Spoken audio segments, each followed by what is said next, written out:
Hey friends, so it's been about 2 weeks since I last uploaded, and the reason being is I used to do everything on my iPhone. I used to edit, I used to upload, I used to take my thumbnail photos, and my iPhone just wasn't holding up. So we had to upgrade to some new editing software on a laptop. We got some new cameras, and because I'm still learning everything, this is just gonna be a quick voiceover video of how I make my sourdough bread recipe, and I'll link some of my other favorite sourdough recipes in the description. Because it's been so long, I do have a lot to update you guys on. All of the animals are moving and getting a new setup. We're fencing in the front pasture, so the chickens are moving out front, the goats are moving, the ducks are moving. It's gonna be a whole different setup. I'm excited to update you guys on that. Another update that we have is the garden is crazy right now, so there will be a lot of garden content coming soon. If you guys wanna let me know what type of content you wanna see on the farm down in the comments, that would be really helpful. Please stick around. We are going to try and upload at least once a week from here on out, and hopefully our videos will get better now that we have new equipment. I'm actually hoping to be able to upload twice a week if possible, but I'll keep you guys updated. Here I'm just getting my sourdough ready to feed, so I get my hungry sourdough start out, and you can tell it's hungry because it's deflated, it has no bubbles, and it's pretty runny. I like to use a clean wide-mouthed jar every time I feed my sourdough. It's just easier that way. I save my sourdough discard after I split it in half because there's plenty of great sourdough discard recipes out there. I will link a sourdough discard cracker recipe in the description. If you find you have trouble keeping your sourdough alive, I highly recommend using a kitchen scale. I just eyeball it depending on how much sourdough I'll need for a recipe. To make sure it's mixed really well, it should be the consistency of peanut butter. How fast your sourdough grows largely depends on the temperature of your home. We keep our home around 70 degrees, and it usually takes around 8 to 10 hours for it to fully grow. On days when I like to speed up the process, I put my sourdough start on top of the refrigerator, and the motor in the refrigerator helps significantly. I've also heard that people put it inside the oven with the oven light on to help it grow faster as well.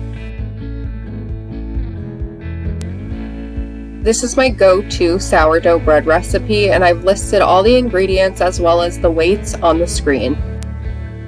When I first started baking sourdough, I thought I could get away with recipes that used cups and tablespoons, and I found out quickly that that was not going to work. Every loaf I made either came out dense or it just wasn't right. Since getting a kitchen scale, I haven't had an issue with a single loaf. When I last fed my sourdough start, I made sure that I made enough for 2 loaves of bread today, as well as my favorite sourdough English muffin recipe. I'll link it down in the description. It is incredible.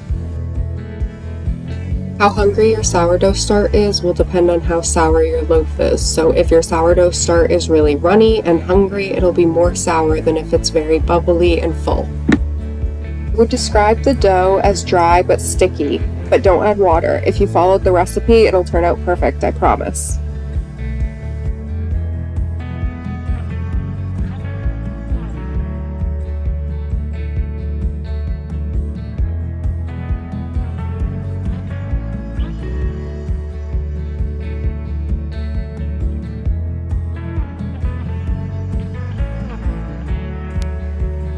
So sourdough isn't like a dry yeast bread that you would traditionally need. Instead, you do what's called a stretch and fold. So I'm going to wet my hand, and then I'm going to stretch out the dough and fold it in over on itself. And this is what builds up the gluten.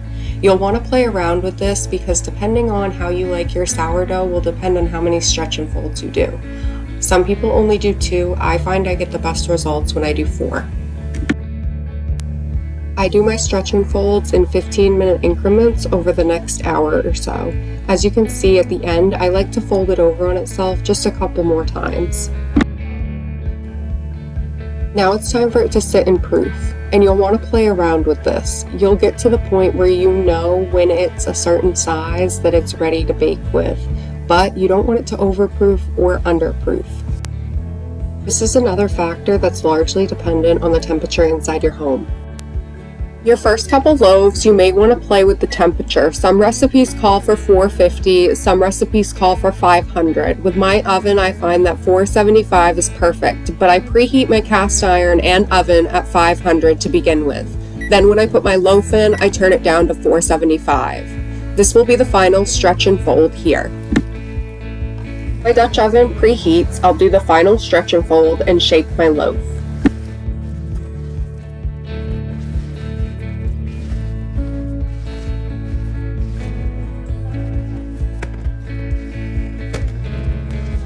I do a final 45-minute proof in the refrigerator while the oven is preheating. That way I get a better spring back when I put it in my Dutch oven. Your first few times when you do your final proof and you do your shaping of your loaf, you should put it on parchment paper. That way when you go to put it in your Dutch oven, you don't risk burning yourself. However, I don't use parchment paper anymore, so this is how I do it.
With wet hands, I carefully place the dough into my Dutch oven and then sprinkle it with a light coating of flour. This helps when scoring, which I'm not very good at yet.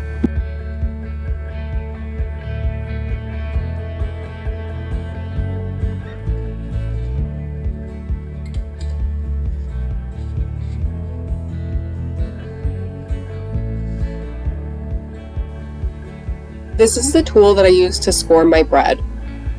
I got it off Amazon for only $3, but if you don't have a tool like this, you could always use a razor blade or a really sharp knife.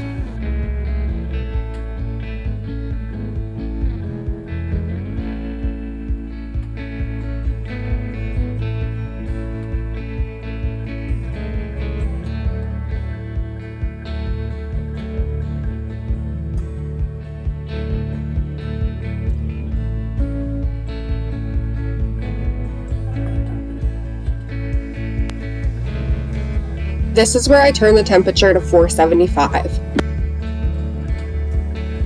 Then set my timer for 35 minutes. When the 35 minutes is up, I take the lid off and set my timer again for another 15 minutes. And then it's done. I'm still working on my scoring, but even if it didn't turn out as pretty as you'd hoped, it still tastes just as good.